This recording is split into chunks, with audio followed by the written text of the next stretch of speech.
अस्सलाम वालेकुम नाज़रीन, आज़ाद स्टूडियो की स्पीड न्यूज़ में आपका खैर मक़दम है। पार्लियामेंट के बजट इजलास के पहले हिस्से का आज आखिरी दिन था। इनकम टैक्स बिल से लेकर वक्फ बोर्ड बिल तक सब कुछ ऐवान में पेश किया गया। वक्फ बोर्ड बिल को लेकर ऐवान बाला में काफी हंगामा हुआ। मुश्तरका पार्लिमानी कमेटी के अपोजिशन अरकान ने इल्जाम लगाया है कि जेपीसी में इनकी तजावीज़ को हटा दिया गया। कांग्रेस के रुकने पार्लियामेंट नासिर हुसैन ने दावा किया है कि जेपीसी रिपोर्ट से इनके इख्तिलाफी नोट को हटा दिया गया है। कांग्रेस के रुकने पार्लियामेंट नासिर हुसैन ने राज्यसभा में दावा किया कि वक्फ बिल पर जेपीसी की रिपोर्ट से इनका इख्तिलाफी नोट हटा दिया गया। उन्होंने इल्जाम लगाया कि किरण रिजिजू ऐवान को गुमराह कर रहे हैं। ऐवान में हुकूमत की जानिब से कहा गया है कि जेपीसी रिपोर्ट में शक ब शक शामिल इख्तिलाफी नोट रिपोर्ट का हिस्सा हैं, तमाम इनफरादी इल्जामात को रिपोर्ट का हिस्सा नहीं बनाया गया है। इन्हें रिपोर्ट से हटा दिया गया है और ये ज़ाब्ते के मुताबिक है। वहीं AIMIM पार्टी के सरबराह असदुद्दीन ओवैसी ने मीडिया से कहा, हमने स्पीकर से बात की है, ज्यादातर इख्तिलाफी नोट जो ज़ाब्ते के मुताबिक हैं रिपोर्ट पेश किए जाने पर पेश किए जाएंगे। इसे लोकसभा में शामिल करने की यकीन दहानी कराई गई है। दोपहर के बाद जेपीसी रिपोर्ट को लोकसभा में भी पेश की गई, जिस पर काफी हंगामा आराई हुई। बीजेपी कायद अमित शाह ने इस बिल पर बयान भी दिया। उन्होंने कहा कि अपोजिशन अराकीन के इख्तिलाफी नोट जो ज़ाब्ते के मुताबिक हैं उसे बिल में शामिल करने के सिलसिले में हुकूमत को कोई एतराज नहीं है। इस बिल पर हंगामा आराई के बाद पार्लियामेंट की कार्रवाई को 10 मार्च तक के लिए मुलतवी किया गया। चीफ मिनिस्टर तेलंगाना रेवंत रेड्डी ने जुमेरात को गच्चीबौली में कायम किए गए माइक्रोसॉफ्ट के नए कैंपस का इफ्तिताह अंजाम दिया। 11 लाख स्क्वायर फीट पर तामीर किए गए इस असरी कैंपस में 2500 मुलाजिमीन के काम करने की गुंजाइश रखी गई है। इस मौके पर रियासती वजीर IT श्रीधर बाबू भी मौजूद थे। वाज़ेह है कि माइक्रोसॉफ्ट कंपनी ने तेलंगाना हुकूमत के साथ मुआहिदा किया है कि वो 15,000 करोड़ की सरमायाकारी करेगा, जिसके दौरान AI सेंटर भी कायम किया जाएगा। माइक्रोसॉफ्ट की जानिब से कायम किए गए इस कैंपस में मुकामी नौजवानों को रोजगार भी हासिल होगा। उत्तराखंड में यकसा सिविल कोड नाफिज करने के खिलाफ सदर जमीयतुल उलमा मौलाना अरशद मदनी की हिदायत पर जमीयतुल उलमाए हिंद उत्तराखंड ने नैनीताल हाई कोर्ट में एक पिटीशन दाखिल की है और चीफ जस्टिस के सामने मेंशन भी किया और इस पर इसी हफ्ते अदालत में समाअत मुतवक्के है। जमीयतुल उलमाए हिंद की जारी प्रेस रिलीज के मुताबिक जमीयतुल उलमाए हिंद की तरफ से इस अहम मुकदमे की पैरवी सुप्रीम कोर्ट के सीनियर एडवोकेट कपिल सिब्बल करेंगे। मौलाना मदनी ने इस पिटीशन पर अपने रद्द-ए-अमल का इजहार करते हुए कहा है कि मुल्क के आइन और जमहूरियत और कानून की बलादस्ती को कायम रखने के लिए जमीयतुल उलमाए हिंद ने अदालत का रुख इस उम्मीद के साथ किया है कि हमें इंसाफ मिलेगा, क्योंकि हमारे लिए आखिरी सहारा अदालतें ही रह जाती हैं। दिल्ली के ओखला से आम आदमी पार्टी के रुकने असम्बली अमानतुल्लाह खान को जुमेरात 13 फरवरी को अदालत से बड़ी राहत मिली है। दिल्ली के रोज एवेन्यू कोर्ट ने उनकी गिरफ्तारी पर 24 फरवरी तक रोक लगा दी है। अमानतुल्लाह खान पर जामिया नगर में पुलिस टीम पर हमला करने का इल्जाम है और उन्होंने गिरफ्तारी से बचने के लिए पेशगी जमानत की अर्जी दाखिल की थी, जिस पर जुमेरात को समाअत की गई। समाअत के दौरान अमानतुल्लाह खान के वकील ने कहा कि वो तहकीकात में शामिल होने के लिए तैयार हैं। इस पर अदालत ने कहा कि अमानतुल्लाह खान से जामिया नगर थाना में ऐसे मुकाम पर पूछताछ की जाए जहां पर CCTV कैमरे नस्ब हों। एक दिन कबल ही अमानतुल्लाह खान ने दिल्ली पुलिस कमिश्नर संजय अरोरा को खत लिख कर कहा था कि उन्हें पुलिस फर्जी मुकदमे में फंसा रही है, वो कहीं फरार नहीं हुए हैं और अपने असेंबली हल्के में ही मौजूद है। हज 2025 के लिए मक्का मुकर्रमा की हैदराबादी निजाम रुबात में क़याम के लिए जुमेरात को खुरा अंदाजी के जरिए आज़मीन हज का इंतखाब किया गया। नाजिर रुबात हुसैन मोहम्मद शरीफ खुरा अंदाजी तकरीब में शिरकत के लिए बतौर खास हैदराबाद पहुंचे। तेलंगाना हज कमेटी ने चौमहला पैलेस किलवत में खुरा अंदाजी तकरीब का एहतमाम किया, जिसमें chairman Haj committee Maulana Afzal Bayabani Khusro Pasha, Nizam trust के trustee Faiz Ahmad, Congress MLC Aamir Ali Khan, editor Siasat Zahid Ali Khan, नाजिर रुबात Hussain Mohammad शरीफ के अलावा दीगर मौजूद थे। नाजिर रुबात ने 710 आज़मीन हज के क़याम के लिए हुकूमत सऊदी अरब से तसरीह हासिल की है।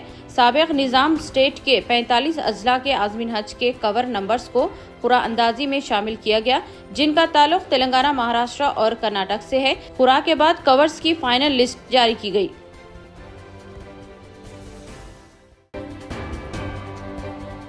तेलंगाना में जात पात की मर्दमशुमारी के हवाले से डिप्यूटी चीफ मिनिस्टर बट्टी विक्रमार्का ने ऐलान किया है कि यह सर्वे साइंसी और मुनज़्ज़म तरीके से किया जा रहा है। उन्होंने मीडिया कॉन्फ्रेंस में बताया कि कुछ शहरी मुख्तलिफ वजूहात की बिना पर इस सर्वे में हिस्सा नहीं ले सके, इसीलिए हुकूमत ने इन्हें 16 से 28 तारीख तक मजीद मौका फराहम करने का फैसला किया है। बट्टी विक्रमार्का ने आवाम से अपील की है कि वो सर्वे अमले को अपनी तफसीलात फराहम करें ताकि मुकम्मल और हकीकी डेटा इकट्ठा किया जा सके। रियासत में जात पात की मर्दमशुमारी एक अहम इक़दाम समझा जा रहा है, जिसके नताइज मुस्तक़बिल की पॉलिसी साजी में अहम किरदार अदा कर सकते हैं। वज़ीर-ए-आज़म नरेंद्र मोदी फ्रांस के दौरे के बाद हिंदुस्तानी वक्त के मुताबिक जुमेरात की सुबह अमेरिका पहुंच गए।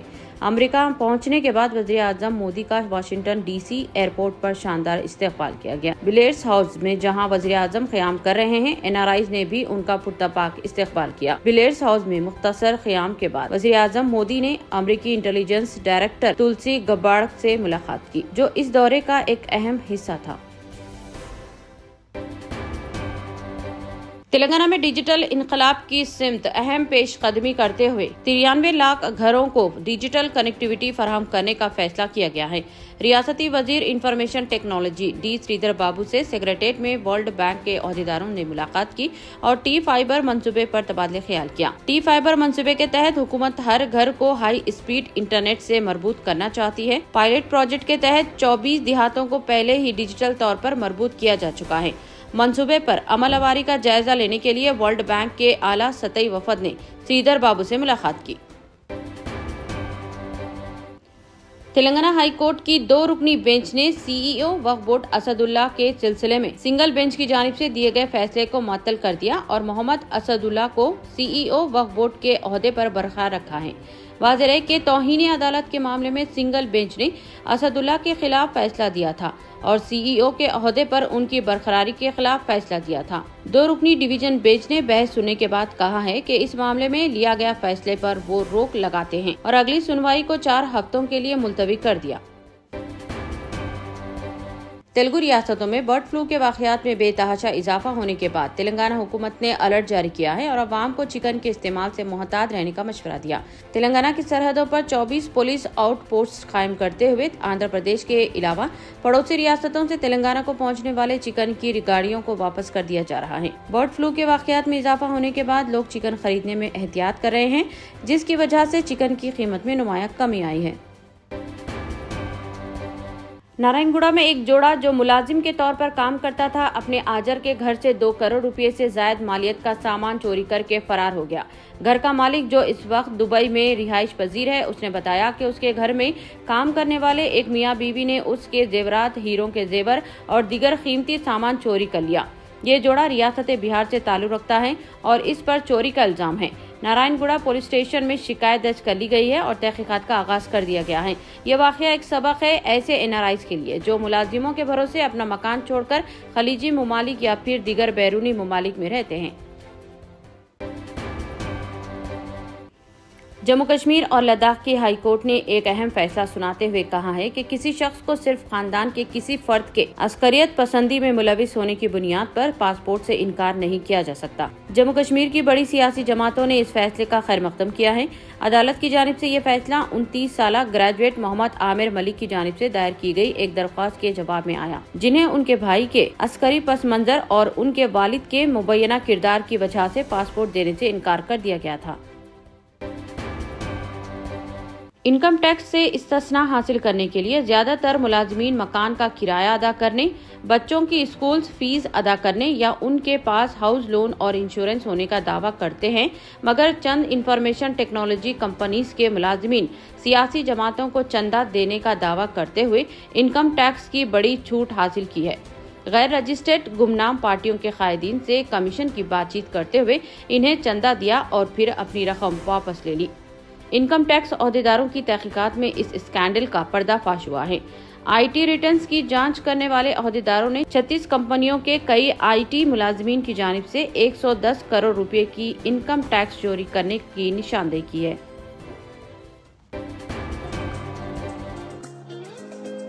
इतने कम दाम में इतने ज्यादा ऑफर्स, घर लेकर जाने में तकलीफ? No problem. अब आप घर बैठे ऑर्डर कीजिए और हम करेंगे फ्री होम डिलीवरी। अब होगी बचत घर बैठे। अपने शहर में सबसे सस्ता आपका रेड रोज मार्ट।